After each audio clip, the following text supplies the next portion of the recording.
Très bien, donc la trigonométrie, donc la partie 1, l'exercice numéro 8. Exprimer en fonction de sinus ou cosinus les expressions suivantes. Très bien, donc sinus de 8p plus x. Excellent, donc ça, là, nous avons le cercle trigonométrique. Donc c'est le sens positif. Là, donc, si on prend l'angle x, donc x plus 2pi, donc si je cherche x plus 2pi, donc x plus 2pi, donc là c'est l'angle x, 2pi, donc pi c'est en degrés, donc c'est 180 degrés, donc c'est 180 degrés. Donc x plus p, c'est là, x plus pi.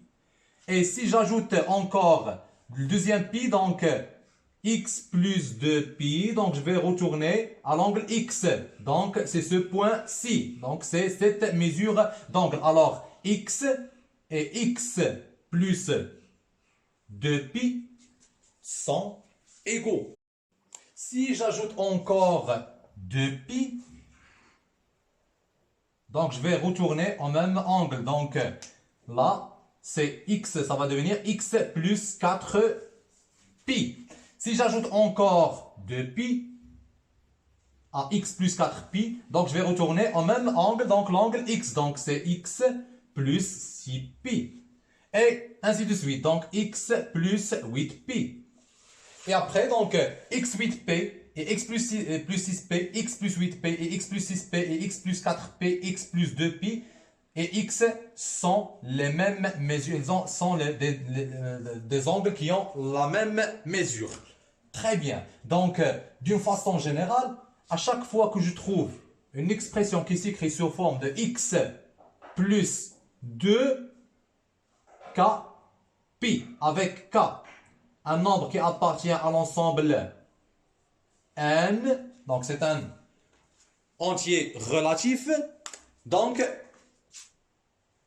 on peut enlever 2k pi pour faire le retour à la mesure x. Très bien.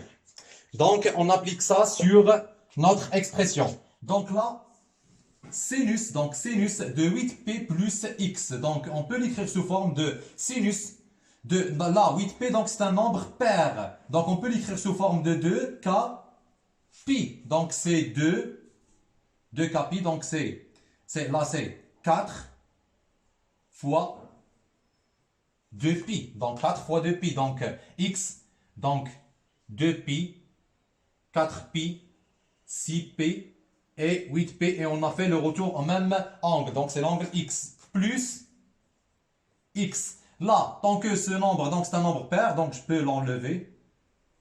Donc égal à sinus x.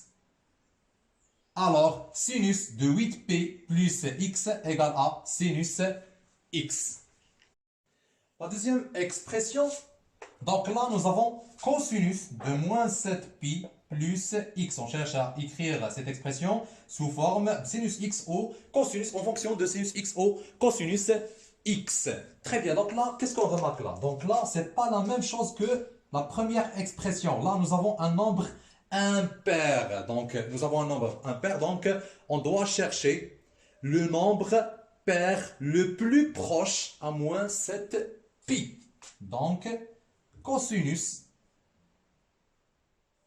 Donc, pour moins 7pi, donc je peux l'écrire sous forme de pi moins 8pi. Donc, c'est pi moins 8pi. Donc, c'est pi moins 8pi plus x. Alors que 8pi moins 8pi, donc c'est égal à pi.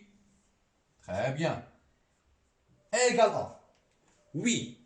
Donc, pi moins 8pi, donc 8pi, donc c'est un nombre pair de pi. Donc, on peut l'écrire sous forme de 2k pi. C'est exactement 4 fois 2pi. Donc, je peux l'enlever, je peux le barrer. Donc, le reste là, ça va être cosinus pi plus x. Donc, cosinus pi plus x.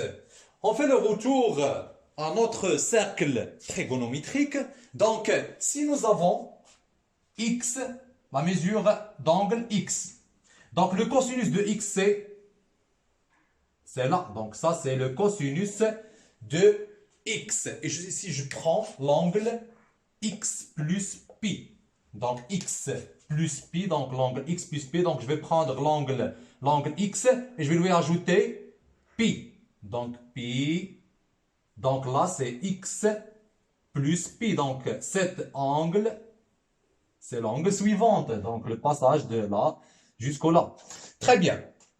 Donc, cosinus de cet angle, c'est là. Donc, c'est cosinus de x plus pi. Donc, maintenant, on doit chercher la relation entre cosinus de x et cosinus de x plus p. Donc, là, c'est cosinus de x. Donc, c'est une valeur positive, car elle se situe sur la partie positive de cosinus. Et là, nous avons la même longueur. Nous avons la même longueur, mais dans le sens négatif. Alors, cosinus de x égale à moins cosinus de x plus p égale à moins cosinus de x. Donc, c'est moins cosinus de x sans parenthèse. Très bien, donc l'expression 3. Nous avons sinus de 127 pi plus x. Donc, on va utiliser la même manière que l'expression 2. Donc, on va chercher le nombre pair le plus proche à 127. Très bien, donc là nous avons 127, c'est un nombre impair. Donc le nombre pair le plus proche à 127, donc c'est le nombre 126. Donc c'est sinus de 126 pi plus x. Excellent. Très bien. Donc 126 pi, donc c'est un nombre qu'on peut l'écrire sous forme de 2k pi. Donc c'est 2 fois ou. Donc c'est 50, 60, donc c'est 63 multiplié par 2 pi. Donc c'est un nombre pair, on peut l'enlever. Donc sinus, c'est sinus, le reste c'est sinus de pi plus x. Donc sinus de pi plus x. Excellent. Donc, l'étape suivante, donc, c'est de retourner au cercle trigonométrique. Donc, l'angle x plus p, donc l'angle x, c'est là. L'angle x plus p, donc je vais ajouter pi en mesure d'angle x, à la mesure d'angle x. Donc, pi, très bien, donc c'est là, x plus pi. Maintenant, qu'est-ce qu'on va faire? Donc, on va chercher la relation entre sinus de x, donc sinus de x, donc c'est l'axe de sinus, la projection sur l'axe de sinus, c'est là, sinus de x. Mais pour deuxième angle, quel angle x plus p, donc sinus de x, donc c'est là, donc ça c'est sinus de x plus p. Donc, qu'est-ce qu'on remarque là? Donc, on remarque que la mesure de sinus x, ou la longueur de sinus x, est la même longueur de sinus x plus pi.